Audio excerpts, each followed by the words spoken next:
dalam 15 tahun ke depan, ini penambahan nilai ekonominya kurang lebih 100 triliun dolar. Lo ukur aja apakah dalam 20 tahun ke depan itu Indonesia tingkat korupsinya sama dengan sekarang atau lebih dikit atau lebih tinggi.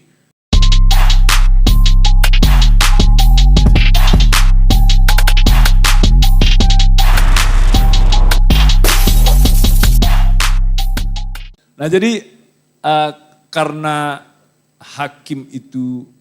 hukum itu ibaratnya bakul yang mengangkut peralatan banyak sekali pada nilai-nilai, ada nilai ekonomi, ada nilai teknik, ada nilai-nilai juga kedokteran. Jadi mau nggak mau kita harus memahami hukum itu tentu saja untuk memahami juga ilmu pengetahuan yang lain. Itu penting sekali. Lalu kemudian disinggung tadi, hubungannya kenapa kaitannya dengan uang beredar yang sedikit. Kalau uang beredar pasti paham. Ya, uang beredar dalam pengertian investasi yang masih belum banyak di Indonesia itu salah satu diantaranya adalah poinnya tadi adalah penegakan hukum. Korupsi, lalu kemudian ada hal-hal lain yang bisa menghambat secara psikologis ya para investor-investor itu masuk di Indonesia karena mereka malas untuk datang. Ya, tadi Bang Gita bilang ini harus hati-hati ngomongnya. Jadi nggak apa-apa terbuka aja Bang di sini. Ya, yang menghambat itu yang mana? Aspek apa? Apakah aspek hakim dengan putusan-putusannya? Apakah aspek polisi yang suka datang ketok gedor gerbang perusahaan yang datang di situ sehingga kemudian orang yang memiliki perusahaan di situ juga malas juga. Kalau tiap hari datang kemudian harus ngasih sumbangan-sumbangan terus ini. Ini gimana nih perizinannya sudah susah, kemudian datang di masyarakat juga kena begal terus. Ataukah di bagian kejaksaan untuk itu. Ya, jadi aspek-aspek ini mungkin lebih detail nanti Bang Gita untuk menjelaskannya dan sehingga kemudian kita mendapatkan algoritma di mana itu hukum dan keadilan, lalu di mana kemudian ekonomi dengan segala pertumbuhannya. Mungkin itu dulu Bang dari pertanyaan saya sebelum nanti saya lontarkan pada mereka. Iya, mungkin sebagai klarifikasi, kenapa persepsi investor dunia mengenai penegakan hukum itu mungkin nggak berkenan seperti yang kita inginkan. Ini lebih berkorelasi dengan lembaga lainnya, bukan di pengadilan. Ini nyata bahwasanya kriminalisasi itu seringkali melibatkan institusi yang lain, apakah itu kepolisian, kejaksaan, dan itu yang membuat banyak sekali investor atau calon investor itu khawatir. Tadi Bang Syamsul ngomong mengenai IKN, ini kalau menurut saya mulia sekali konsepnya, tapi saya rasa bukan hal yang nggak mungkin untuk terjadi dalam konteks penarikan modal. Lucunya begini loh, sekarang nih uang yang beredar di dunia jumlahnya nih 100 triliun dolar. Sampai tahun lalu suku bunga di Jepang itu minus. Sampai tahun lalu suku bunga di Eropa Barat itu minus. Dan pemilik uang beredar ini kebanyakan adalah di Amerika Serikat, Kanada, Jepang, Korea Selatan, Tiongkok, dan Eropa Barat. Tapi lucu kan, mereka nggak mau melempar modal itu ke sini. Mereka hanya muter duit itu di mereka-mereka aja. Nah, tugas kita adalah untuk menarasikan narasi kita dengan baik bahwa penegakan hukum di sini nih akan diperbaiki. Saya dulu sempat ngurusin kan penanaman modal. Saya tuh cukup terbuka bahwasanya Indonesia itu mungkin nggak seberpendidikan seperti Singapura atau Malaysia atau Jepang atau Korea. Tapi kuncinya adalah bagaimana kita melakukan investasi untuk lebih mendidik anak-anak kita ke depan. Dan kalau kita ngomong dengan orang yang mau naruh modal untuk membangun pabrik, dia tuh nggak ngelihat Indonesia ke depan dalam konteks 6 bulan. Dia ngelihat Indonesia ke depan dalam konteks 20 tahun, 30 tahun ke depan. Karena kalau bangun pabrik itu kepentingannya 20-30 tahun ke depan. Nah saya bilang ke mereka, ya lu lihat aja apakah dalam 20 tahun Indonesia tuh makin bego atau makin pinter. kita tuh udah mengalokasikan 20% dari anggaran kita untuk kepentingan pendidikan. Dan saya juga terbuka sama mereka, Indonesia itu mungkin nggak terlalu bersih.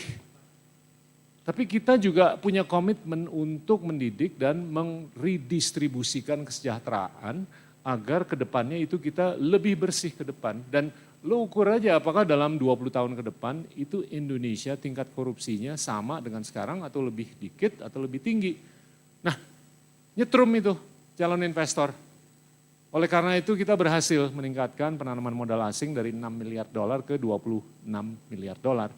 Nah ini kalau menurut saya tugas kita bersama, kalau kita bisa membidik mana yang harus diperbaiki, itu yang pertama. Yang kedua, bagaimana kita bisa merenarasikan narasi kita ke depan ke orang-orang di luar itu.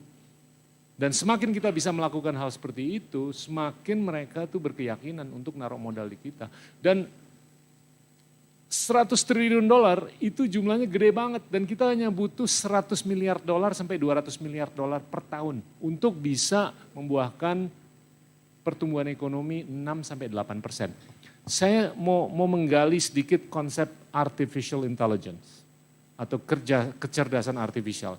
Ini udah banyak sekali studi yang mana kalau kita bisa mengaplikasikan kecerdasan artifisial ke segala sektor dalam 15 tahun ke depan, ini penambahan nilai ekonominya kurang lebih 100 triliun dolar. 100 kali ekonomi Indonesia. Ini nggak terbayangkan. Tapi kalau kita menggali ini dan kita bisa mengaplikasikan kecerdasan artifisial untuk kepentingan peternakan, pertanian, pendidikan, pariwisata, energi, real estate, dan lain-lain, gampang sekali untuk kita bisa membuahkan pertumbuhan ekonomi 8-10% per tahun. Gampang. Kita udah melihat bagaimana anak-anak kita itu setiap hari sudah menggunakan ChatGPT. Di sini udah ada yang pakai nggak ChatGPT? Udah banyak kan? Anak saya itu nggak pernah nggak pakai ChatGPT sekarang. Iya kan? Dan produktivitasnya itu mungkin naik 4-5 kali lipat. Sekarang kita tinggal ngomongnya ke ChatGPT, tolong dong bikinin makalah mengenai siapa yang menang dalam Pilpres di bulan Februari tahun 2024. Kalau bisa dibikin 17 halaman. Prek, dalam beberapa detik, keluarlah analisa. Nah, seru nih rupanya topiknya. Tapi kecerdasan artifisial itu kalau diaplikasikan di awalnya itu kelihatan banyak kesalahan. Tapi kecerdasan artifisial ini tergantung data. Semakin kita input data, semakin dia cerdas. Tapi problemnya kalau data yang kita masukin sampah, semakin kecerdasannya itu menjadi kecerdasan yang sampah. Nah, tugas kita adalah bagaimana kita menginput data yang cerdas, agar yang keluar itu outputnya adalah cerdas. Nah, ini kalau menurut saya prospek pertumbuhan ekonomi ke depan ini luar biasa kalau kita bisa memikirkan bagaimana kita bisa mengaplikasikan kecerdasan artifisial ke segala sektor. Dan saya cukup yakin kasus-kasus ke depan ini bakal nyerempet dengan kecerdasan artifisial. Kalau enggak ya mungkin saya salah. Baik, yang terakhir tadi poinnya bahwa ada aspek-aspek kecerdasan intelijensi itu, ya itu nanti akan berhadapan juga dengan aspek-aspek hukum. Ya. Kalau memang di situ ada ternyata irisan pelanggaran hukum di situ, siapa yang bertanggung jawab ya, kira-kira seperti itu. Jadi udah banyak juga disinggung terkait mengenai hal itu oleh beberapa ahli hukum. Bapak Ibu sekalian, mungkin nanti pelan-pelan kita samakan frekuensinya dengan Bang Gita ya. Karena saya ngerasakan nampaknya kok frekuensinya belum juga ketemu ya. Rasa ya, jadi senyum-senyum sendiri nih teman-teman ini. Jadi kenapa Bang Gita Wirjawan ini saya undang sini, saya sebetulnya sederhana aja. Karena beliau itu mengundang dua penulis buku yang saya sangat terinspirasi. Satu Yuval Noah Harari, menulis buku Sapiens dan Genomes, dan yang kedua Mark Solms yang menulis The Hidden Springs itu. Ya, ahli psikoanalisis dan psikoanalitik. Ya, Bang, ya. Nggak ada orang Indonesia atau mungkin yang jago-jago di luar negeri sana yang bisa ngundang keduanya itu kalau bukan Bang Gita ya. Kayaknya nggak ada tuh podcast yang bisa mengundang itu, dan Bang Gita mengundangnya bicara di Stanford University.